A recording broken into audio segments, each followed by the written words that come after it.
Assalamualaikum warahmatullahi wabarakatuh. Assalamualaikum warahmatullahi wabarakatuh. Alhamdulillahirabbil alamin wassalatu wassalamu ala asyrafil anbiya'i wal mursalin wa ala alihi wa sahbihi wasallim ajmain. Bentar. Terima kasih banyak sudah mengundang kami yang dari Parung Bogor, yang tempatnya sangat becek tapi banyak ojeknya. Walaupun kami tinggal di tempat yang pelosok, tapi saya asli lahir dan besar di Singapura. Jadi kalau lagunya masih Melayu, Siti Nurhaliza, maklumin aja, masih belum bisa Krisdayanti. Saya ibu dari Habib Muhammad anak ketiga. Saya punya anak 7 dan saya sudah punya cucu 2. Jadi bukan istrinya. Tadi saya lewat situ, ibu-ibu bilang ini istrinya Habib Muhammad ini. Sorry, saya ibunya. Ibu kandung, bukan ibu tiri atau ibu angkat. Jadi asli saya melahirkan Habib Muhammad. Anak saya banyak yang malu jalan dengan saya. Dia bilang selalu kami dianggap suaminya Umi. Kami ini awet tua, Umi ini awet muda. Rahasia saya bisa seperti ini karena saya tidak pernah ke salon, tidak pernah ke spa.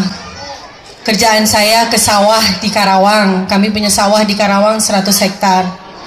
Ke penggilingan beras, ke kebun kopi, ke hutan kayu. Itu kerja saya setiap harinya. Saya juga mengajar. Saya dosen Psychology and Communication in English. Saya lulusan bahasa Inggris dan sastra Inggris dari Cambridge University.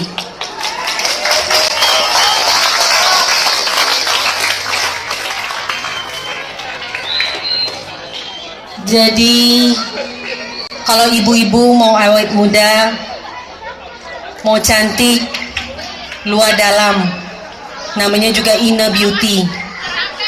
Gampang, taat sama suami, itu aja. Kalau kita lihat topik dari bicara untuk Isra Mi'raj malam ini adalah sholat berjamaah. Saya tahu sholat berjamaah sulit bagi umat Islam karena suaminya selalu pulangnya tengah malam karena harus berkecam mencari nafkah. Kalau tidak diomelin istri atau enggak dilempar sama piring. Jadi suami-suami takut pulang cepat, dikatakan gak kerja. Saya menikah dengan Habib almarhum, ayahnya Habib Muhammad Waliullah, di usia 20 tahun. Saya selesai college di Singapura. Saya belajar dengan almarhum di usia 20 tahun. Saya jadi istri Habib. Semenjak itu saya tinggalkan negeri saya, Singapura, negeri yang sangat cantik, makmur, modern dan sejahtera, untuk mengabdi kepada suami dan juga suami guru besar saya. Saya ingat setiap kali kalau ada undangan ibu-ibu pengajian, saya senang sekali. Saya bilang selalu kepada ibu-ibu, kenapa sebenarnya usia saya tahu berapa? Saya itu 50 tahun. Yes, saya ini 50 tahun loh. Dan saya bangga. Kalau saya pergi kuliah, orang-orang pikir saya masih single. Memang single, suami kan udah meninggal. Habib meninggal 5 tahun yang lalu. Habib meninggalkan pesantren santri 23.000, gratis dari tempat tinggal, makan, kesehatan dan pendidikan, dengan hutang beras lebih dari 1 miliar. Saya tahu urus anak 7, menyusui, mandiin mereka, kasih makan. Saya nggak pernah tahu ngurus pondok. Pondok paling saya ngajar, karena memang saya jagonya di bahasa Inggris. Saya juga kuliah psychology di communication. Tapi sebelum Habib meninggal, Habib wasiat kepada saya, Wahid, kamu akan pegang pondok ini. Santri akan lebih dari 40.000, tetap gratis. Kamu mampu, Wahid. Dengan catatan, Ingat ibu-ibu, dengan catatan, kejarlah akhirat, dunia akan mengejarmu. Itu yang saya ingin pesan. Di malam Isra Mi'raj, di mana Rasulullah SAW diperintahkan oleh Allah kepada kita untuk sholat, bukan 5 waktu tapi 50 waktu. Rasulullah SAW kasihan sama kita, umatnya Rasulullah badannya kecil, lemah, malas. Sholat berjamaah masjid sudah di depan mata aja masih banyak alasan. Tadi Bapak Ketua Yayasan bilang ada beberapa penduduk di sini katanya nggak dengar azan sholat. Padahal Bapak Ibu sangat beruntung tinggal di Indonesia, terutama di Karawang, masjid di depan rumah. Saya asli Singapura. Kita tahu di Singapura mayoritas orang-orang non-Muslim, padahal kami pribumi, orang Melayu. Tetapi kami disingkirkan dari Singapura, didatangkan orang-orang non-pribumi dari seluruh dunia supaya pribuminya habis, hilang. Masjid-masjid di Singapura dihancurkan, dirubuhkan. Katanya tidak ada jamaahnya. Katanya karena masjidnya buruk, tidak ada yang mau bangun masjid.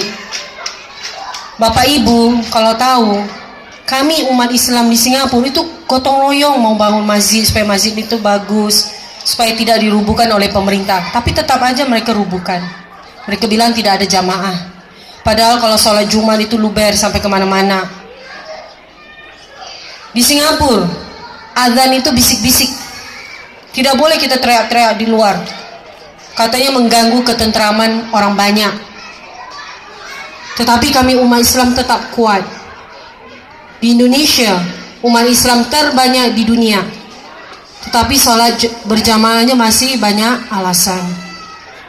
Bapak Ibu kalau tahu sholat berjamaah itu 27 kali lipat pahalanya.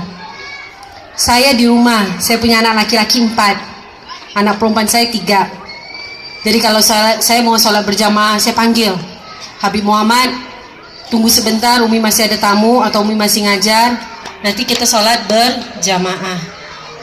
Saya bilang selalu di mana-mana itu makmum yang ikut imam, tapi kalau saya imam yang ikut makmum. Karena saya ibu. Dimanapun kita tahu, syurga di bawah telapak kaki ibu. Sehebatnya seorang laki-laki, tetap dia harus tunduk kepada seorang wanita, ibunya. Tetapi ketika seorang wanita menikah, syurga itu di bawah telapak kaki siapa ibu-ibu? Yes, syurga itu ke telapak kaki suami. Jadi ibu kalau tidak nurut sama suami, tidak taat dengan suami, tidak cium bau syurga. Saya sering ikut Habib ceramah di mana saja, sampai ke pelosok-pelosok, sampai ke desa-desa. Saya bawa anak bayi saya, sambil nyusui, saya ikut Habib. Jadi saya muridnya Habib benar-benar. 23 tahun saya menikah dengan Habib almarhum. Saya masih ingat Habib ceramah Isra Mi'raj. Rasulullah SAW dipertunjukkan neraka dan syurga. Singkat, di dalam neraka paling banyak itu adalah ibu-ibu. Kenapa? Kenapa paling banyak di neraka itu ibu-ibu? Padahal kita lihat ibu-ibu rapi, berjilbab. Kalau pengajian itu penuh ibu-ibu. Paling rajin pengajian itu ibu-ibu. Kalau ada arisan pasti ibu-ibu ada pengajiannya, ada ustadz. Belajar agama itu bagus sekali. Pergi umrah juga pasti banyak ibu-ibu. Tapi kenapa kita yang paling banyak di neraka? Kenapa? Karena berani sama suami. Saya ingat pertama kali saya mimpi Rasulullah SAW bukan karena ibadah saya, bukan karena puasa saya, bukan karena saya banyak berdoa, banyak berzikir atau berwirid, tetapi karena saya mau tinggalkan suami saya waktu itu, Habib Sagaf bin Mahdi bin Syekh Abu Bakar. Habib itu bukan hanya suami tapi guru besar saya. Jadi kami tinggal di rumah yang sangat kecil, hanya 2 kamar. Anak saya waktu itu baru 3. Habib Muhammad saya masih nyusui, baru lahir. Di rumah itu penuh dengan murid-muridnya almarhum Habib. dari Malaysia. Satu rumah muridnya ada 20 orang, lelaki dan perempuan. Mereka mondok di rumah kami yang kecil di Bintaro, Jakarta. Mereka ingin mendalami ilmu Tarekat Naqsyabandiyah wa Qadariyah. Saya itu marah karena mereka tinggal di rumah saya selama 2 bulan, tidak bayar apa-apa. Saya ini disuruh masak, saya harus belanja untuk kasih makan mereka, selain mengurus anak 3 saya masih kecil-kecil. Capek banget, sudah harus menyusui bayi, terus harus belanja, harus masak buat manusia ini yang katanya sok mondok, sok pelajar, tapi tidak mau bantu. Bisa bayangkan nggak, saya secantik ini di usia 21 tahun harus masak untuk orang-orang itu. Belum lagi saya harus belanja, belum lagi saya harus ngurus anak-anak kecil. Saya marah sekali. Habis saya masak, mereka habis makan, saya cuci piring, saya masuk ke kamar, saya rapikan koper, saya mau kabur kembali ke Singapura. Waktu itu saya masih warga negara Singapura, sekarang saya sudah warga negara Indonesia. Saya marah dengan Habib karena bagi saya Habib itu menyia-nyiakan saya. Saya tinggalkan orang tua saya di Singapura, saya tinggalkan negara saya yang begitu cantik, begitu sejahtera, begitu indah dan begitu modern, hanya untuk taat kepada seorang suami.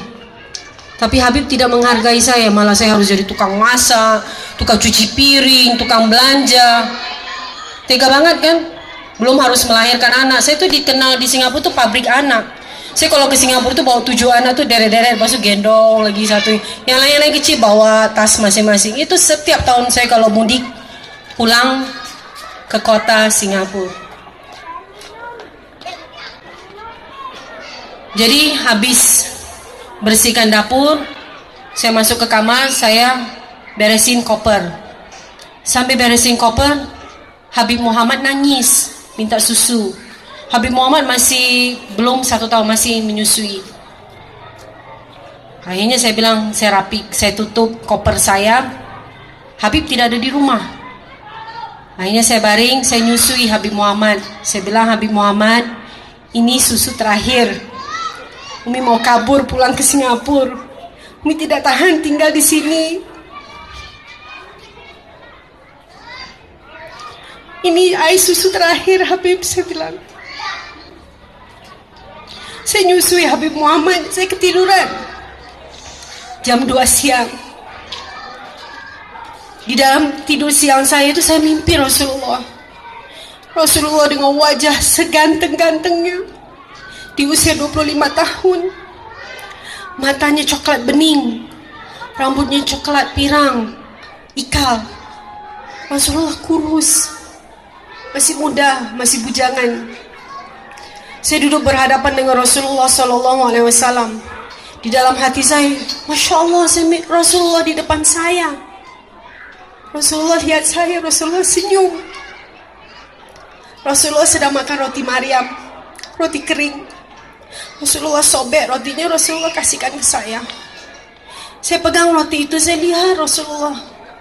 Saya bilang, tidak ada manusia seganteng ini. Saya nggak makan, saya hanya lihat aja Rasulullah. Rasulullah makan. Habis makan, Rasulullah SAW angkat jubahnya. Rasulullah usap tangannya Rasulullah di kakinya. Kaki Rasulullah kurus, bulu kakinya juga warnanya coklat muda. Terus saya teringat, astagfirullah, almarhum Habib Segaf punya kebiasaan habis makan apa saja, cuci tangan dengan sabun. Itu sunnahnya Rasul, kita makan dengan tangan. Makan duduk di lantai, itu semuanya sunnahnya Rasul. Almarhum Habib Segaf habis makan cuci tangan dengan sabun. Nanti diangkat sarungnya, gamisnya, sarungnya, dia usap kakinya di tangannya, di kakinya. Saya bilang dengan Habib, saya kan orang dari Singapura. Saya bilang, Habib, jorok. Saya kasih tisu, saya kasih serbet. Habib bilang, enggak Wahid, itu bid'ah. Bid'ah pertama itu serbet. Karena Rasulullah tidak pakai serbet. Saya bilang, Allah Habib ini alasan aja. Saya bilang, Malas itu, saya bilang, masa usap-usap ini basah-basah tangannya dengan ke kakinya, saya bilang. Habib ketawa. Ternyata di dalam mimpi saya Rasulullah Shallallahu Alaihi Wasallam melakukan hal yang sama. Berarti saya sangka buruk kan sama Habib, sama suami saya. Terus Rasulullah balik ke belakang, di situ tulisan dalam bahasa Arab, Fathil Makkah, pembukaan Makkah. Terus saya bangun, saya kaget. Habib almarhum langsung buka pintu masuk ke dalam. Saya lihat Habib, saya bilang, Habib, apa benar saya mimpi Rasulullah? Saya orang seperti ini yang sholatnya hanya 5 kali sehari, puasanya hanya bulan Ramadan, tidak pernah sempat untuk puasa sunnah karena saya harus menyusui anak 7. Sholatnya juga selalu akhir-akhir waktu, yang penting saya bisa berjamaah dengan Habib. Karena saya paling senang sekali bisa berjamaah, karena bayangkan, satu kali kita sholat berjamaah, pahalanya berapa kali? 27 kali lipat. Daripada kita sholat 27 kali, kan lebih baik satu kali berjamaah 27 kali. Ibu-ibu tidak wajib sholat di masjid, bisa berjamaah dengan suami.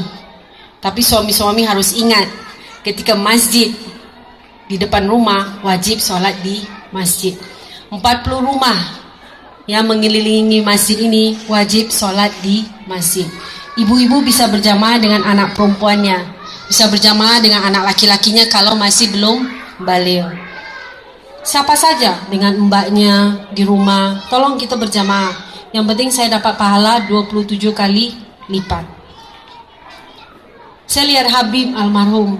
Saya bilang, Habib, saya mimpi Rasulullah. Apakah itu benar Rasulullah? Mana mungkin saya orang yang banyak dosa. Ini mimpi Rasulullah Sallallahu Alaihi Wasallam. Habib bilang, dari mana kamu tahu itu Rasulullah? Saya bilang, di dalam hati saya bilang, ini Rasulullah, ini Nabi Muhammad. Oh, ketika kita mimpi Rasulullah Sallallahu Alaihi Wasallam, 3 hal akan terjadi bahwa kita tahu itu adalah Rasulullah. Yang pertama, di dalam hati kita akan ada bisikan, ini Nabi Muhammad. Yang kedua, ada orang yang kasih tahu, itu Nabi Muhammad, itu Nabi Muhammad. Atau yang ketiga, Nabi Muhammad sendiri akan bilang, Ana Rasulullah Sallallahu Alaihi Wasallam. Jadi Habib bilang, benar, itulah Rasulullah Sallallahu Alaihi Wasallam. Terus Habib tanya saya, apa yang kamu mau buat tadi sampai kamu mimpi Rasulullah? Kamu sholat apa bisa mimpi Rasulullah?